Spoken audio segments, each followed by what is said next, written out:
Think how quickly our differences worldwide would vanish if we were facing an alien threat from outside this world. And yet, I ask you, is not an alien force already among us? They're all over the damn place. They're in our midst, and they are family. We're related to them because they were the ones that had a hand in establishing us as a hybrid race 100,000 years ago. And that hybridization is still underway, it's still happening, even as we sit here and speak. It hasn't stopped. It's underway. They have different agendas. Some of them are nice folks and some of them are not. As I said, they have different agendas, but they're all around. The one in the upper left-hand corner there is another self-luminous object that moves all over the place.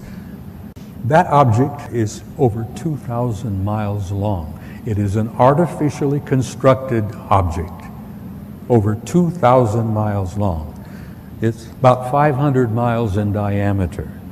Can you imagine a technology and a society that can build an object 2,000 miles long for 500 miles in diameter?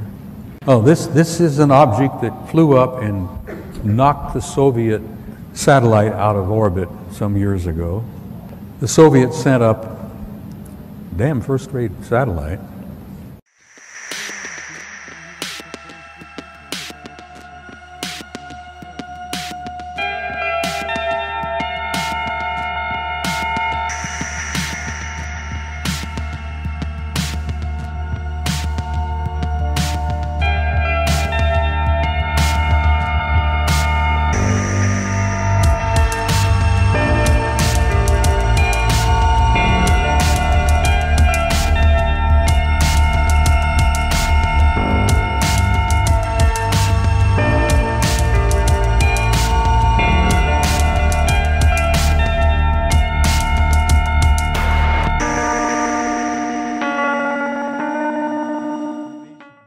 And they wanted to take pictures of one of the moons. They wanted to take pictures of Phobos, one of the two moons of Mars. And while they were taking pictures, this object comes up from the surface of Mars, bumps the Soviet Phobos satellite, knocks it out of orbit, and it crashes. Next picture, please. What you see there is a picture of Phobos, the moon, and I mean artificial moon of Mars. And below it, you see an object that the Soviets said measured roughly 15 kilometers in length. An artificial object near Phobos, the moon, 15 kilometers in length. Next picture, please. That's the moon, 12 miles in diameter. The Soviets planned to land on it.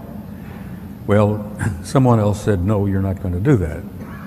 But that is a picture of Phobos, which they've all concluded is an artificial satellite. This photograph was taken by your own NASA Apollo 13 guys on their trip to the moon that didn't work out too well. And many of you may have heard rumors about the story, but Apollo 13 had a small nuclear device aboard. And they had been told by the guys that ran NASA that they were going to land on the surface, going to place this small nuclear device. And then when they all left and came back aboard and came back, they were going to detonate it and study the reverberations of this nuclear device, study the seismology of the moon, because they've been convinced for some years that the moon is basically hollow. It appears to be somewhat of an artificial satellite. Well, they plan to detonate this nuclear device, and the others said, no, you're not going to do that. We'll get back to that picture again, please. All right. The object you see there in the middle, over 2,000 miles long. It's an artificial, I assume metallic object, probably crammed with guys. And that object followed our Apollo 13 all the way to the moon, around and back. Now, whether they were trying to make sure the Apollo 13 guys got home safely or what, whether they were the ones responsible for Apollo 13's little accident, which kept them from landing on the moon and placing that nuclear device, who knows? We may find out someday. But here you have an artificial object in orbit. Now, I've spent some time aboard aircraft carriers with my kid. We have carriers with 5,000 men in the crew. 1,000 feet long, 150 aircraft, you know, there's snack bars, dining rooms, accommodations, this and that. Can you imagine the accommodations on an object over 2,000 miles long? Next slide. It's the second photograph. Same objects, but a second photo in the sequence. That's the Big Mother, and I use that, no pun intended. There are other objects out there. There's a disc-shaped object, and then there's the other object. Then above it is the moon out there. But there's that one big object out there. I'm sure they got a crew of hundreds, maybe a couple of thousand. The ones I refer to as the others. I hate the term alien. I hate the term UFO. There are no UFOs. We've known what they are for years and years and years. Some of them are ours, some of them are theirs. There's no unidentified flying objects out there. They're all identified. I've tried to impress upon you the seriousness of it, the seriousness of the cover-up and the lies they've been telling you, the importance of why you need to know as much as you can know.